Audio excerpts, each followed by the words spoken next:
Welcome to This Week from Blue Mountain Broadcasting. I'm so glad that you've tuned into the show today. I'm Lynelle Ellis, your host and the president of Blue Mountain Broadcasting Association.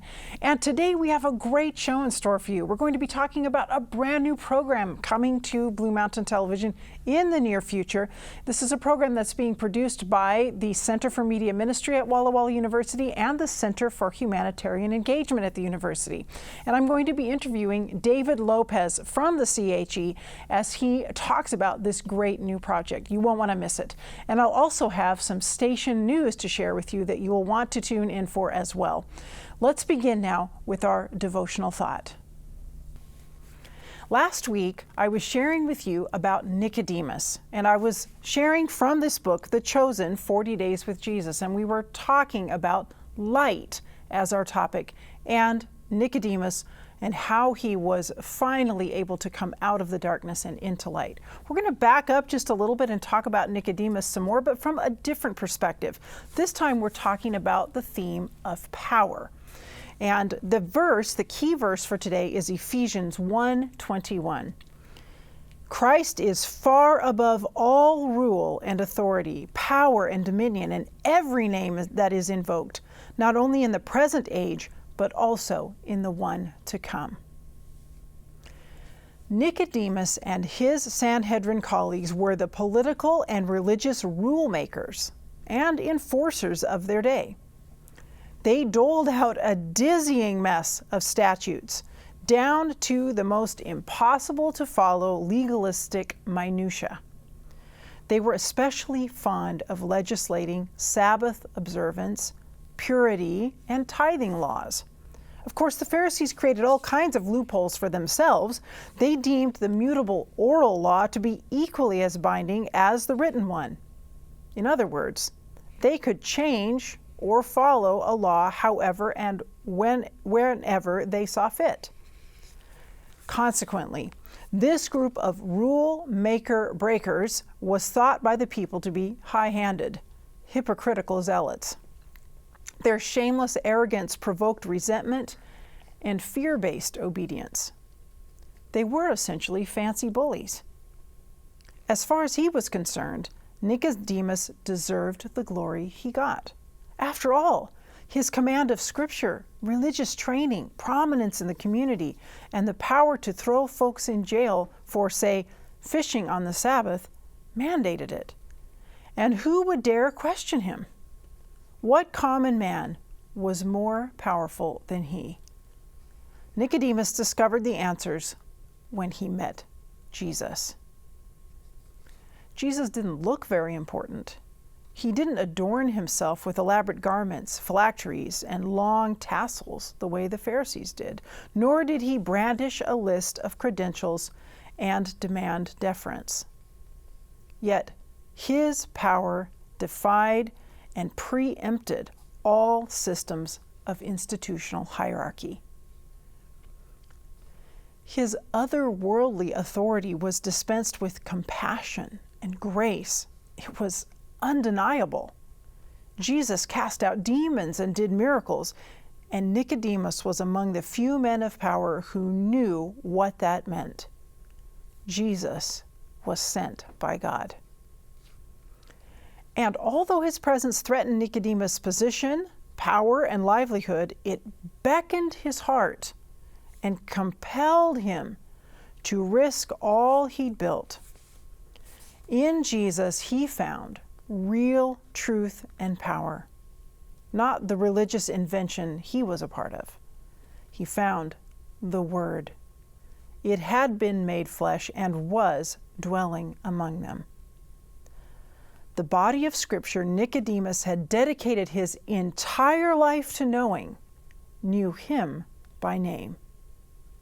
He found that hope to which he'd been called, and it was beyond powerful.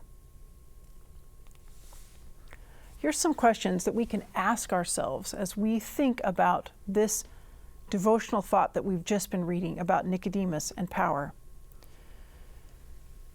Here's a challenge. Write down a time when you felt better than someone else because of your religious status or choices. How about this one? What's a rule or lifestyle choice you've stressed as important, perhaps at the expense of a more direct or pure connection with Jesus? And finally, we rarely have to risk a lot to follow Jesus. But what are some things you'd have a hard time risking to follow him? And here's a thought that we might bring into our prayer time. Repent of all the times you've valued statutes over humility. Then ask God to bring you to your knees in gratitude and awe from the fact that he's in a relationship with you.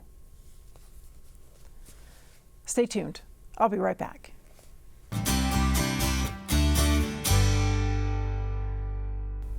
Welcome back. Joining me now is David Lopez from the Center for Humanitarian Engagement at Walla Walla University. Great to have you here. Thank you so much. Not your first time on the show, so great to have you back. All right.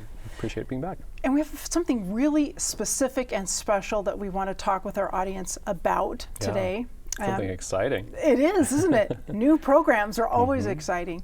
So you're involved with a new program that's being produced. Do you want to talk about it just a little bit, and I'll fill in if I feel like it? Would love to, yeah. One of the great things that's happening on our Walla Walla University campus is this really next step, if you will, to generosity and service. And so we said, well, what better way than to team up with the Center for Media Ministries and really tell those stories? What are ways that we can inspire not only our young people, but how can we inspire our community to really step up and exercise their generosity and service? And so that's what it is. It's a TV series or a TV show really focused on generosity and how can we step into the lives of our community and make a difference. And it's very exciting for me because I wear two hats. You know, this is my volunteer job here at Blue Mountain Television, and my real job is at Walla Walla University as a professor and the director for the Center for Media Ministry, and you're director for the Center for Humanitarian Engagement. And it's just super exciting for me as well to see these two centers joining together to create a program that will be shared on Blue Mountain Television and on social media as well.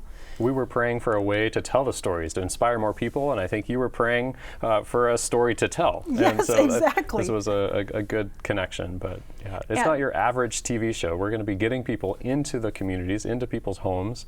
We're going to be telling some stories from the perspective of volunteers and see how their lives are changed. I also see the other side of it and saying, well, what happens to those community partners that are also praying and seeking for volunteers, and how are they able to do more, or what are they able to do now that they have the volunteer effort? And then the other side of the story really is the person receiving the help. What does that look like, and how are they impacted? And so those are the three kind of angles that this new TV show and we're really trying to use those three angles to tell a most full story that we can of how generosity works. And we keep using this term generosity, which is generosity and service. You mentioned one of the core themes for Walla Walla University. Yes. And eventually, after tossing around a lot of different potential names for this show, we said, hey, why don't we just call it generosity? Yeah, you mentioned we just want something with one word. What would that look like? And I said, well, it doesn't get better than generosity. Yes, so it encompasses perfect. all sorts of things. And I think we can be generous with our time. We can be generous with our money. We can be generous in many different ways. But I don't think that generosity is just giving. I think we also need to remember that we need to take care of ourselves, and that connection to Christ, that grounding needs to happen. But beyond that, the next step really is, are you taking care of yourself to be able to help others? And so some of it will be focused on that as well, and how we can be better prepared to help in situations. And sometimes it might be asking for help. I'm glad you brought that up, because it is a big picture. It's a full picture. And I know that before we started the program, you were sharing with me some things from your own personal devotion this morning. So that's part of that, being prepared. You can't be generous if there's nothing I think there. so. I think so. Many people think of service as being generous, right? And so I think it will have a heavy bent towards service in that traditional sense of being a missionary, if you will, back to the Christian term or the use that's been out there. But what does it look like to be ready for service? So how do you prepare yourself for that? You can't just go out and run a marathon. That would be exhausting. You wouldn't make it. Or maybe you would, but then the next day you're going to be suffering. So what does that look like to be ready? But what is it? I think also you have this idea of generosity as being, or service as being an event. We see it so much as going on a mission trip. It's got a start and an end date. And I think what we're talking about with generosity is more the next level. How can we make that part of who we are? How do we discover, we want to follow Christ. We want to do his example. We know he is our master in that sense, and we're servants, and we want to help in our community. We want to be able to share his love wherever we go, and he's filled us with grace. Why can't we share that with others? And I think that just happens naturally as the next step. Yes. And so how can we reframe service as not just being that one event once a year, but how could it be our lifestyle? How can it be who we are? It's an attitude, it's a life, it's who exactly. you are. So I think that whatever we're doing, I'm focused on helping young people figure that out. But I think this show will help us reach into homes that we hadn't really thought of it, and be able to connect with you right there in your living room. Be able to help you understand this is how we're doing it, and this might be something for you. We'll have a whole community thinking about I hope so. Service and generosity and how that works. I hope we can look back and say, well, this is when the community changed. This is when we really saw a difference between before generosity and after generosity. That's great. Okay, so now we've talked a lot about the themes and sort of the motivation behind what we're doing. Let's talk a little bit more about the practical aspects of this show. Yeah. We know that we want to have students heavily involved. Students are essentially making the show happen. We've got 2 young women who are writing the script for the pilot, and one of them will go on and be a writer next year for the show. One of them is graduating, Lindsay Crumley and Lindsay Gispert. Yep. And would have loved to have talked with them as well, but they are ending the school year and their schedules are so busy. Sure. So we understand that. But these students are involved. We also have student videographers and editors, and really helping to craft the show and put it together. And before we used to have a show produced out of the Communication and Languages Department that was kind of a sit-down, talking head sort of show. It was an interview show, Sure. and it was fine. It was a good show, but this show that we're trying to do now, Generosity, is going to take a lot more effort on the part of students, in the sense that it's out in the field. Yes. And that's the part that's actually really exciting to me, and probably to you too, because it means we're getting out into the community with the camera, finding the stories, getting the footage. It's more complicated production. It takes longer. Sure. And so there won't be a new episode every week. We're looking at probably a couple of episodes per quarter, probably. That's a really good distinction. I'm going to be helping as a host, and I'm not an actor, and so none of this is going to be scripted, in the sense that we're not going to go out and, okay, now we're going to go paint a house. All right, you need to stand here. This is going to be action. This is happening live. This is maybe not live, but in the moment. In the moment, yeah, absolutely. It's going to be happening. And so I think the students are bringing that creative directive spirit, and they're saying, well, this is what would work. This is what I would watch. This is what I would be excited about. They want it to feel, they want it to be real, very real, and filled with the actual action and activity that's taking place.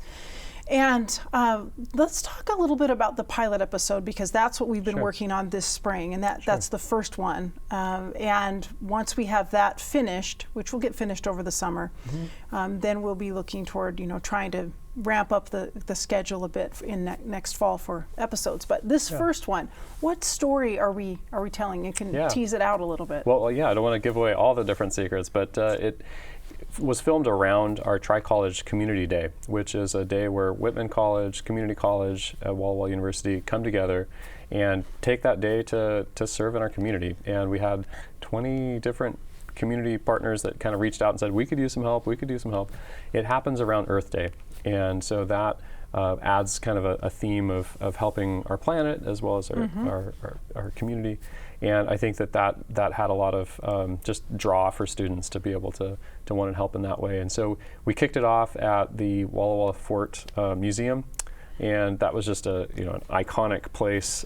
So much history has happened, but to meet there and go from there, we had some projects right there at the museum and then out in the Audubon Trail to restore some of that. But we are highlighting in this episode, this pilot, a lady in our community who unfortunately just can't help herself in that way. She's been disabled. She's now elderly. Her mother handed down this home to her, but it is in such disrepair. She's not able to go outside and do any of that stuff. So her caretaker reached out and said, I don't know, I'm reaching out to everyone. I'm just like, can anyone help? And nobody's responded. And you're the only one that's responded. You have to help. Like, at least, it was just one of those cries.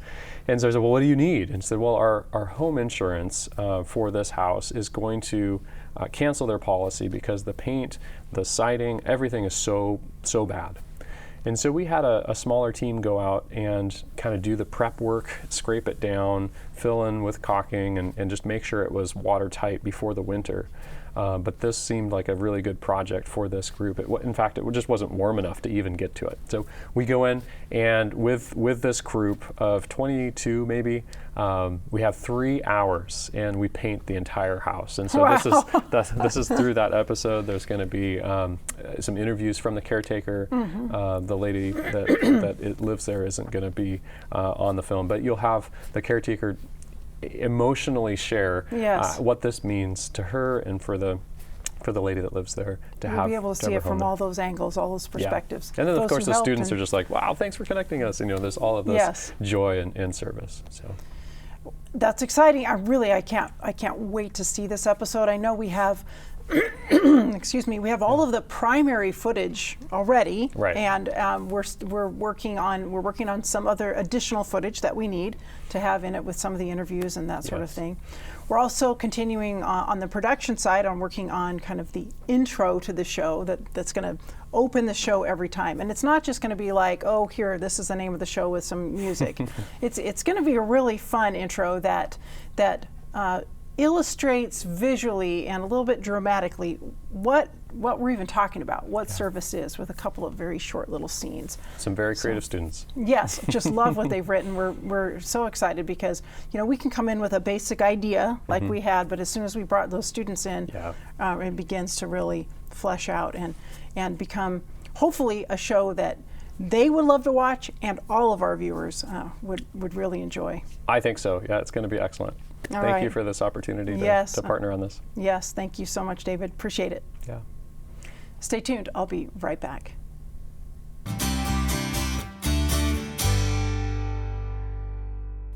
Welcome back. It is time for Station News. And the primary thing that I want to share with you during our Station News time is about programming.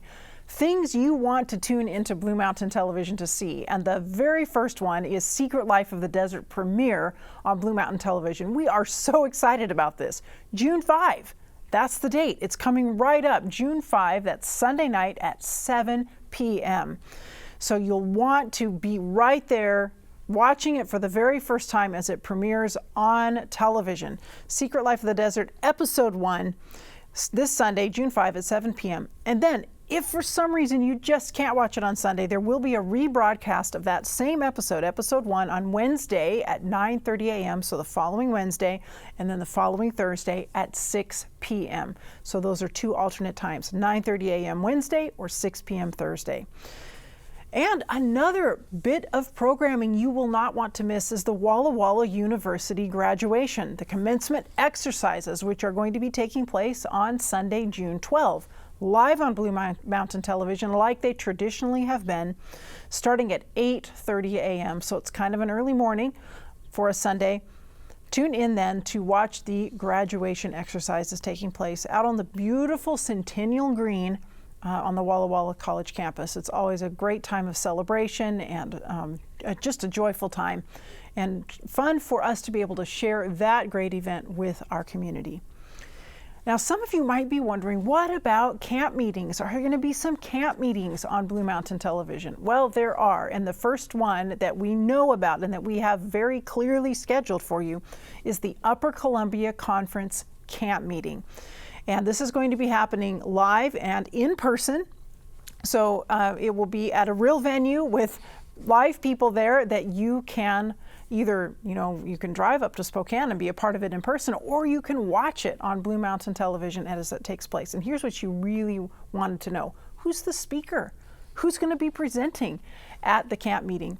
There will be 2 presenters. Our conference president, David Jameson, will be speaking the very first night on a Wednesday night, and then a favorite person to our community, John Bradshaw, and a favorite supporter of Blue Mountain Television as well. John Bradshaw being the featured speaker for all of the rest of the meetings taking place there.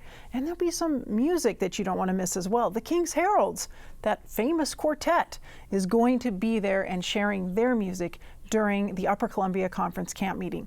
So here's the dates. I've talked and talked now. Hopefully you had time to get out a pen to write this down. June 16 through 18. Those are the dates for the camp meeting. Now, starting on Wednesday, the 16th at 7 p.m., that's when you'll hear the program with Elder Jameson, our conference president. And then we have Thursday, Friday, Saturday, and I think Thursday, I might be getting that messed up just a little. Maybe it's starting on Thursday. So somebody check your calendar. 16 through 18, though, I know that for sure. And that's going to be 7 p.m. that you want to tune in. 16 through 18 at 7 p.m. And then on June 18, that's Saturday, so yes, that would be Thursday through Saturday. On June 18 at 10:30 a.m., you'll want to tune in as the Sabbath programming begins for camp meeting at that time.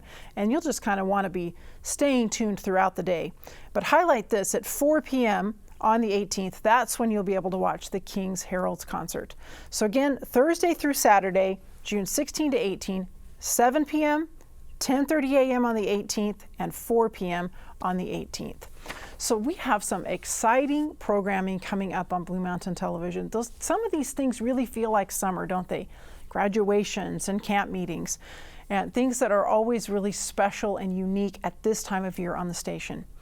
And summer is a very important time for Blue Mountain Television. We bring you some of these fun and exciting programs that you don't get to see any other time of the year, like the camp meetings. But at the same time, it can sometimes be the driest time for donations. Everybody's heading out on a vacation here or a vacation there, and they're forgetting to send in their regular gifts every month.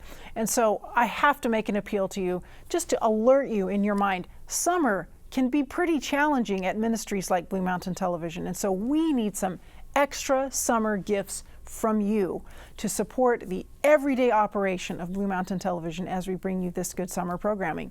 So please contact us at the station. You can see our contact information on the screen about how you can, our address, so that you can send in a gift to Blue Mountain Television to support our monthly operations at the station.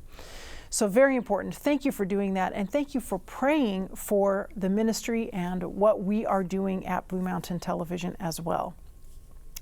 So you're not going to see, speaking of summer breaks, I'm going to be on a trip with my kids with their orchestra for several weeks in June. And so this show will continue on, but I think we'll have one repeat of an older episode of the show, and then Lowell, our station manager, is going to be hosting the show for a couple of weeks. So I would like to thank him ahead of time for doing that, and just encourage you to keep tuning in, but don't be surprised if you don't see me, at least see me live for a few weeks until I can return from that trip with my kids. So again, thanking you for watching this show, for participating with Blue Mountain Television by watching, by telling other people about it, and by your generous prayers and gifts. And thanks for watching today. See you when I return.